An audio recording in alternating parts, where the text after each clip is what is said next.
Vasishta school యజమాని అయిన Shri N V Ramana Babu, అతను స్టేట్ బీజేపీ కన్వీనర్.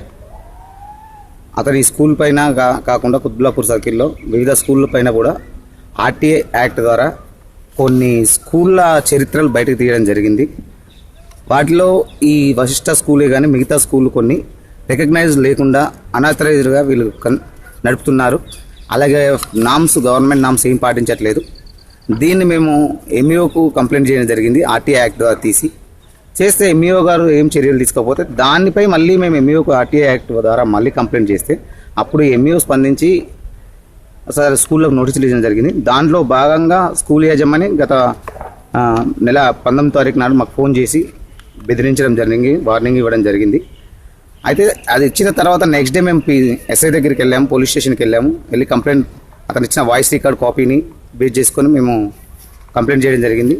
కంప్లైంట్ చేస్తే ఎస్ఐ గారు ఉండి ఆ రోజు సాయంత్రం సిఐ గారు లేరు, కంప్లైంట్ అయితే ఇవ్వం, రేపు పొద్దున్న వచ్చి కలవమన్నారు. సరే అని చెప్పేసి మరుసటి రోజు 20/10/2006 నాడు మళ్ళీ మేము పిఎస్కి వెళ్ళడం జరిగింది. ఆ రోజు మార్నింగ్ సిఐ గారిని కలవగానే ఓ కంప్లైంట్ తీసుకొని మీరు సాయంకాలం రండి, మేము విచారణ చేసి మీకు చెప్తామన్నారు. అట్ ద సేమ్ టైం మేము అదే రోజు సాయంకాలం సిఐ గారిని కలవడం జరిగింది. సరే ఏం జరిగింది మా కంప్లైంట్ అనగానే ఓకే అబ్బా ఇవ్వండి అని చెప్పేసి మాకు అక్నాలజ్మెంట్ కాపీ ఇచ్చాడు.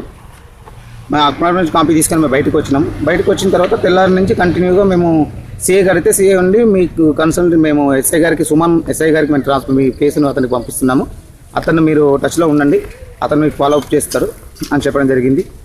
ఆ రోజు నుంచి ఈ రోజు వరకు మేము సిఐ గారికి ఎస్ఐ గారికి రెగ్యులర్గా సుమన్ గారికి కలవడం జరుగుతుంది, అలాగే ఫోన్ కాంటాక్ట్ చేయడం జరుగుతుంది.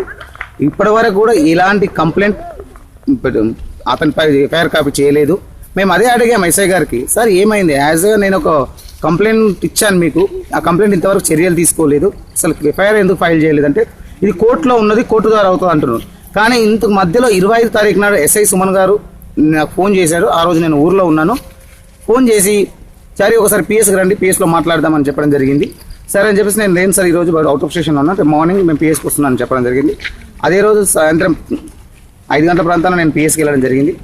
పిఎస్కి అయితే ఎస్ఐ సుమన్ గారు ఒక 2 పేపర్లు తీసుకొని వాటిపైన నా సంతకాలు తీసుకున్నారు. తీసుకున్నాగానే నేను అడిగాను, అదేంటి సార్ నా సంతకాలు తీసుకుంటున్నారు, అసలు కంప్లైంట్ ఏమైంది, నేను పెట్టిన కంప్లైంట్ ఎఫ్ఐఆర్ కాపీ ఇవ్వండి అని అడగడం జరిగింది. అప్పుడు తను చెప్పేది ఏంటంటే నీపైనే కంప్లైంట్ అయింది, నీపైనే ఎఫ్ఐఆర్ ఫైల్ అయింది, 506/354 నీపైన బుక్ అయింది అని అంటారు. అదేంటి అతను నా పైన బుక్ కావడం ఏంటి కేసు అంటే వాళ్ళు నీపైన కంప్లైంట్ చేశారు సేమ్ అదే రోజు సాయంకాలం వచ్చి అన్నారు. నేను అదే అడుగుతున్నాను, ఎస్ఐ గారిని సిఐ గారిని ప్రశ్నించదలుచుకుంది ఒకటే, నేను ఇచ్చిన కంప్లైంట్ ఎందుకు తీసుకోలేదు మీరు యాక్షన్, అతని వాళ్ళ పైన ఎందుకు ఎఫ్ఐఆర్ ఫైల్ చేయలేదు అంటే సామాన్యుడికి ఒక న్యాయం, యాజమాన్యానికి ఒక న్యాయమా? వాళ్ళ పైన కంప్లైంట్ తీసుకోకుండా వాళ్ళతో మీరు లాలుచి పడ్డారా, అది నాకు తెలియాలి. అందుకోసం అని చెప్పేసి నేను అలాగే వాళ్ళు ఏమైతే కంప్లైంట్ చేశారో ఆ కంప్లైంట్ కాపీలు అడిగాను, అలాగే ఎఫ్ఐఆర్ కాపీ అడిగాను.